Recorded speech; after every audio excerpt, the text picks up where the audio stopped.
Selamat berjumpa lagi pada mata kuliah Biokimia Pangan Dasar. Kita sekarang sudah sampai pada pertemuan yang ketiga. Pada pertemuan ini kita akan mendiskusikan tentang asam amino dan protein.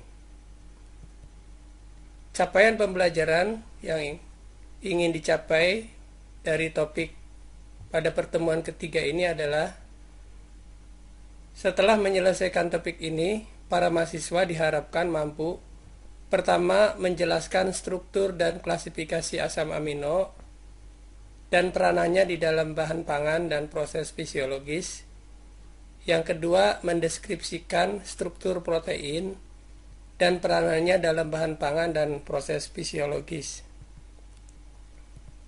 Kita masuk pada subtopik yang pertama, tentang klasifikasi dan struktur asam amino. Sebelumnya kita lihat dulu secara umum fungsi biologis yang penting dari protein. Pertama, protein berfungsi sebagai enzim katalis biokimia. Kita akan lebih detail lagi akan mempelajari ini pada kuliah keempat ya, minggu depan. Yang kedua, protein juga berfungsi sebagai tempat penyimpanan. Jadi berbagai macam bahan biomolekul bisa disimpan di dalam tenunan protein, misalnya glikogen disimpan di dalam hati ya, atau di dalam otot. Dan banyak sekali zat-zat mineral, zat besi bisa juga disimpan di situ. Kemudian bisa juga sebagai pengangkut molekul-molekul biokimiawi. Berikutnya merupakan support fisik dan bentuk sel, misalnya aktin ya. Ini kan merupakan bagian dari otot ya. Kemudian kolagen, tentunya ini banyak di tulang ya, tulang rawan. Kemudian tubulin juga ya. Dan juga untuk pergerakan-pergerakan mekanis, misalnya pada sel tunggal ada flagella, kemudian pada makhluk yang lebih tinggi lagi ya ada otot ya, biasanya pada hewan dan juga pada manusia ya. Kita sekarang melihat lebih ke arah asam amino. Yang pertama ini merupakan karbon alfa disebutnya ya. Jadi asam amino itu pertama ada karbon, disebutnya karbon alfa. Karbon alfa ini mempunyai 4 tangan ya, yang akan mengikat apa saja ya. Jadi yang pertama itu mengikat gugus amino ya. Gugus amino di dalam larutan biasanya terproteinisasi atau positif di sini ya. Kemudian gugus karboksil di dalam larutan posisinya kehilangan proton, jadi negatif ya, gugus karboksilat. Kemudian berikatan juga dengan hidrogen ya, dengan hidrogen, satu atom hidrogen. Dan yang terakhir berikatan dengan rantai samping disebutnya. Notasinya R group ya. Yang paling sederhana hidrogen.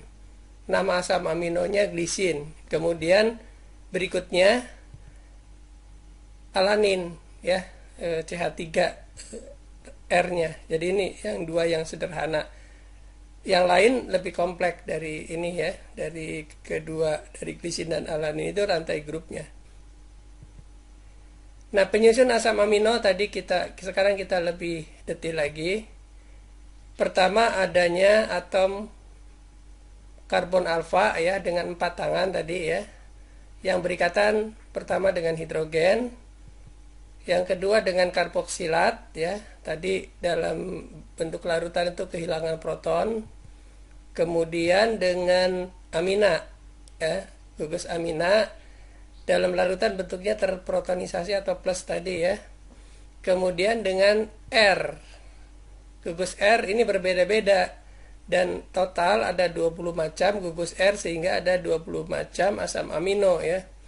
Nah, biasanya ini bertanggung jawab pada sifat-sifat amino, bahkan dijadikan sarana ya, dijadikan dasar untuk menggolongkan atau mengelompokkan asam amino,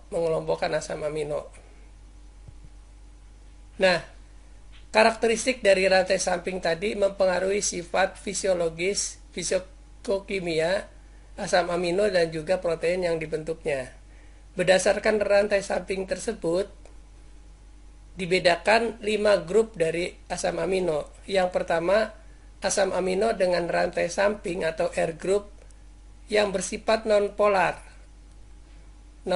dan alifatik. Jadi nonpolar alifatik. Kemudian rantai sampingnya polar, tidak bermuatan.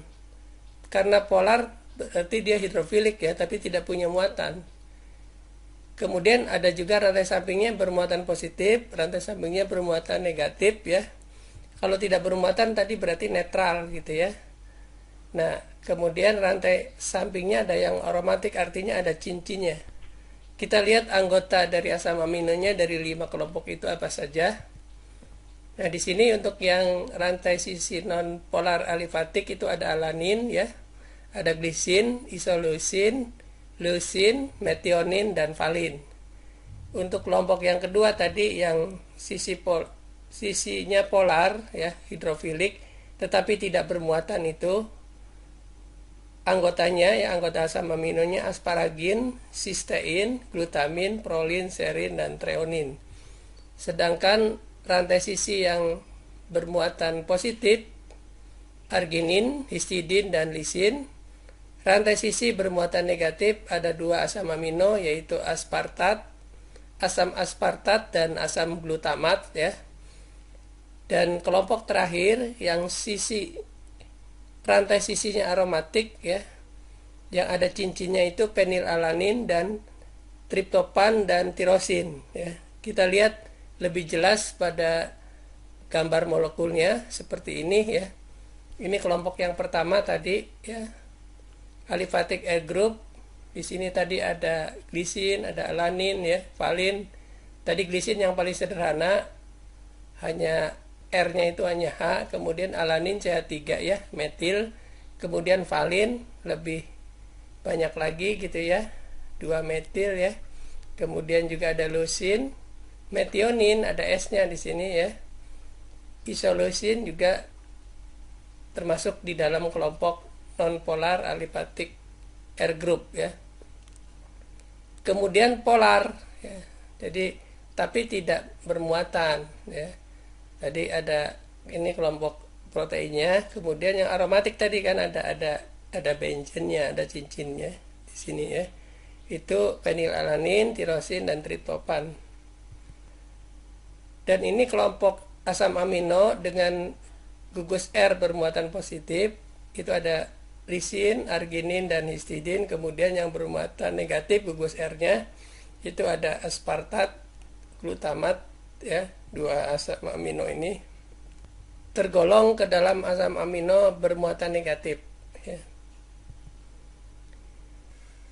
Selanjutnya kita akan mendiskusikan subtopik yang kedua tentang struktur protein, yaitu struktur primer, sekunder, tersier, dan kuaterner.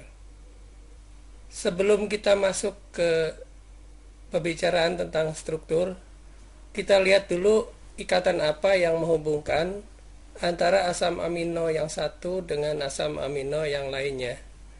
Tadi kita sudah diperkenalkan bahwa asam amino itu mempunyai 2 gugus utama. Yang pertama gugus amina ya, atau amino, yang kedua gugus karboksil. Nah, kedua gugus ini ternyata bisa berikatan satu dengan yang lain. Seperti gambar ini ya.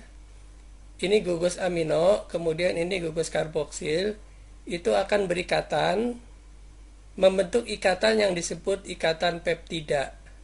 Nah, reaksinya adalah reaksi kondensasi ya, karena ini pembentukan. Reaksi kondensasi biasanya mengeluarkan 1 molekul air. Jadi ini reaksinya dibentuk dengan reaksi kondensasi antara antara alfa karbonil suatu asam amino dengan alfa amino dari asam amino yang lain. Karena reaksinya merupakan reaksi kondensasi, tentunya akan kehilangan atau mengeluarkan satu molekul air. Ini lebih jelas lagi ya dari gambar tadi. Ini satu asam amino, ini asam amino yang lainnya. Ini dalam larutan ya. Dalam larutan gugus amino akan terprotonasi ya. Jadi H-nya itu positif, kemudian gugus karboksil akan kehilangan proton atau COO minus ya. Dan ini saling berikatan mengeluarkan satu molekul air, membentuk ya ikatan peptida di sini ya. Nah, kalau kita lihat lagi di sini, di mana ikatan peptida di dalam polipeptida ini contohnya polipeptida ya, karena banyak, lebih dari 2 ya, ini banyak sekali ini polipeptidanya ya. Nah, ikatan peptida itu yang diberi warna hijau ya. Antara di sini ada C dan N ya. C dan N ini ikatan peptida ya, ini ikatan peptida ya. Ini ikatan peptida ya. Selain ikatan peptida di dalam polipeptida ini, kita juga harus kenal mana C alfa ya. Mana saja yang C alfa? Apakah di sini kan ada C, ada C, ada C, ada C. Banyak sekali C ya. Nah, coba kita harus bisa menentukan mana yang C alfa ya. Tadi C alfa itu kan berikatan, punya 4 tangan kan. Ada tangan yang berikatan dengan hidrogen, ada yang tangan dengan 2 gugus tadi ya, karboksil dan amina. Ada tangan yang berikatan dengan rantai samping atau R tadi. Maka posisi C alfanya seperti ini ya, ditunjukkan oleh anak panah. Nah, di sini kan kebetulan glisin. Yang sederhana tadi cuma ada hidrogen ya, rantai sisinya hidrogen. Kemudian ini hidrogen juga ya. Jadi C-nya itu 4 tangan itu, ini dengan gugus karboksil tangan satu ini, kemudian sebelah sini dengan gugus amino, 2 tangan lagi masing-masing dengan gugus rantai samping sebenarnya cuma hidrogen ya, kemudian dengan hidrogen ya. Begitu pula ini, kenapa C ini disebut posisi alfa, karena ada berikatan dengan hidrogen di sini ya, kemudian berikatan dengan karboksilat, berikatan dengan amino ya, kemudian dengan rantai samping, ini rantai sampingnya ya. Saya kira jelas ya kalau ditanya rantai samping yang mana. Nah, ini rantai samping 1, 2, 3, 4 ya, ini rantai samping ya. Ini rantai samping cuma hidrogen saja ya, karena ini glisin asam aminonya.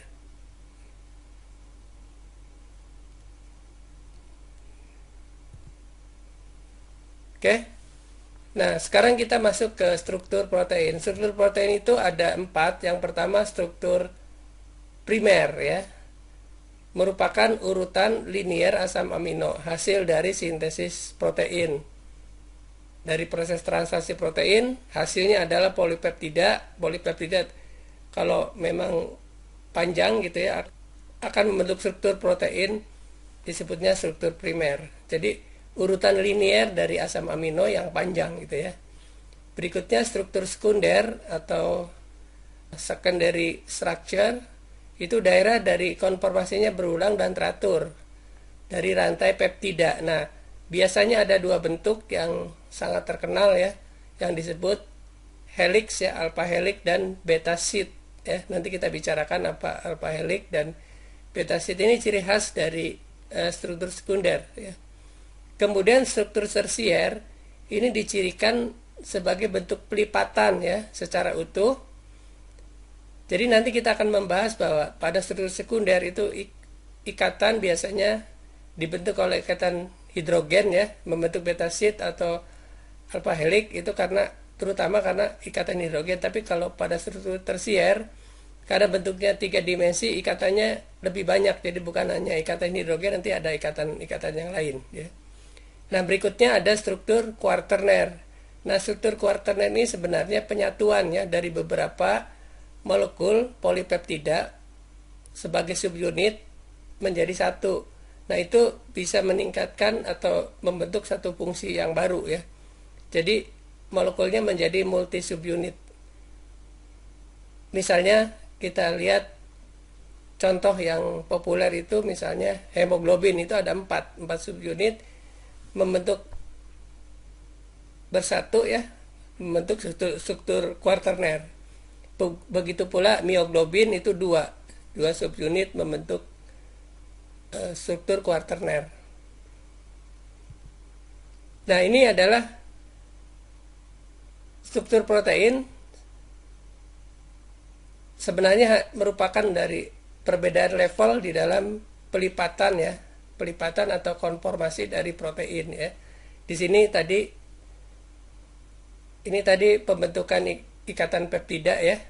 Itu kan yang mengeluarkan satu molekul air dengan reaksi kondensasi membentuk ikatan peptida, kemudian terus menerus panjang ya melalui proses translasi protein membentuk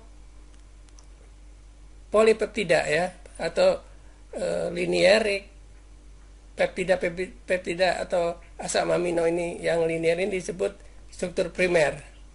Kemudian struktur primer itu ada pengikatan di dalamnya ya. Seperti ini dengan ikatan hidrogen itu nanti membentuk struktur sekunder. Tadi ada dua bentuk ya yang umum, alpha helix dan beta sheet. Kemudian di sini akan bisa membentuk struktur 3 dimensi, membentuk struktur tersier, dan beberapa akan bergabung ya, beberapa struktur tersier sebagai subunit akan bergabung membentuk struktur kuarterner. Ini contohnya tadi hemoglobin, ada 4 ya, ada 4 subunit menjadi satu membentuk hemoglobin. Kita lihat satu pertama struktur primer. Struktur primer ini merupakan rantai polipeptida, merupakan urutan-urutan linear ya dari asam amino, dan langsung diturunkan dari kode genetika yang ada di dalam messenger RNA ya, dalam biosintesis protein, terutama pada proses translasi protein di ribosom ya. Contohnya ini triose fosfat isomerase ya, ini nama enzim yang struktur proteinnya adalah linear ya, jadi primer seperti ini. Ini urutan asam aminonya panjang ya. Berikutnya struktur sekunder ya, menggambarkan adanya konformasi lokal. Jadi di dalam rantainya itu ada konformasi ya terhadap backbone polipeptida. Jadi polipeptida itu mendasari rangkaian dari struktur primer ini ya, panjang. Kemudian ada pelipatan-pelipatan secara lokal di situ ya. Secara lokal nanti pelipatan itu bisa membentuk alfa, bisa juga beta ya, pelipatan-pelipatan lokal ini ya, konformasi lokal ini ya akan membentuk alfa ataupun beta sheet. Ada 2, ini alfa, kemudian ini beta ya, beta sheet seperti ini. Nah, alpha helix tadi merupakan motif dari struktur protein yang penting. Dalam alpha helix suatu backbone gugus amino itu membentuk ikatan hidrogen tadi ya dengan gugus karboksil, jumlahnya 3,6 ya, atau dibulatkan jadi 4 residu ya. Itu melalui ikatan kovalen membentuk alpha helix ya. Jadi seolah-olah ini ada backbone-nya ya, kemudian jadi seolah-olah membentuk alpha gitu ya.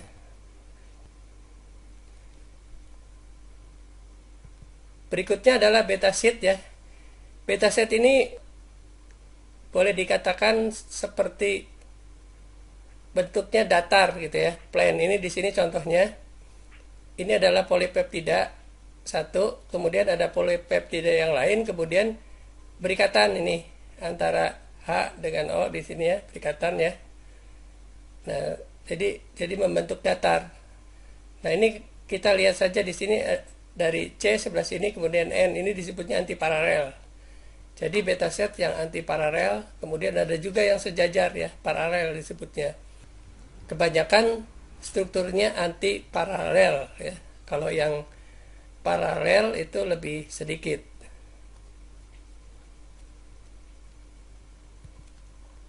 Ini contoh antiparalel tadi. Karena di sini adalah berbeda ya.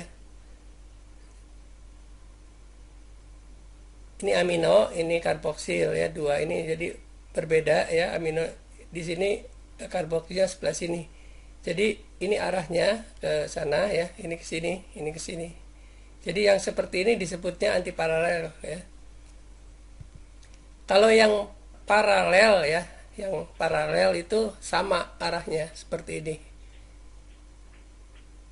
Jadi di sini karboksil semua, di sini amino semua misalnya kan, jadi paralel ya.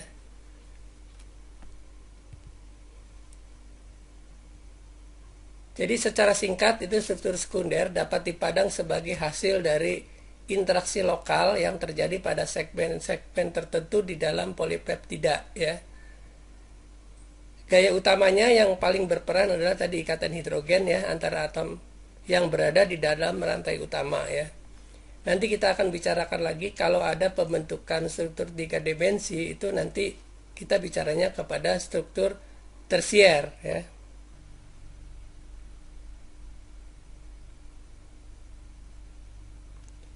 Struktur tersier ini merupakan konformasi 3 dimensi dari suatu protein ya. Biasanya distabilkan oleh ikatan, selain ada ikatan hidrogen ya seperti pada struktur sekunder ya. Di dalam struktur tersier juga ada ikatan lain, yaitu ikatan kovalen ya, ikatan hidrogen dan ikatan ionik. Kata kuncinya dari struktur tersier adalah konfigurasi 3 dimensi rantai polipeptida tunggal ya. Nah, bentuk-bentuk atau pola-polanya itu bisa alfa dengan alfa ya, kemudian beta dengan beta ya. Kemudian bisa juga gabungan antara alfa dan beta. Maksudnya alfa itu adalah alfa helix, beta itu adalah beta sheet ya, yang sudah kita bicarakan tadi pada ikatan sekunder ya.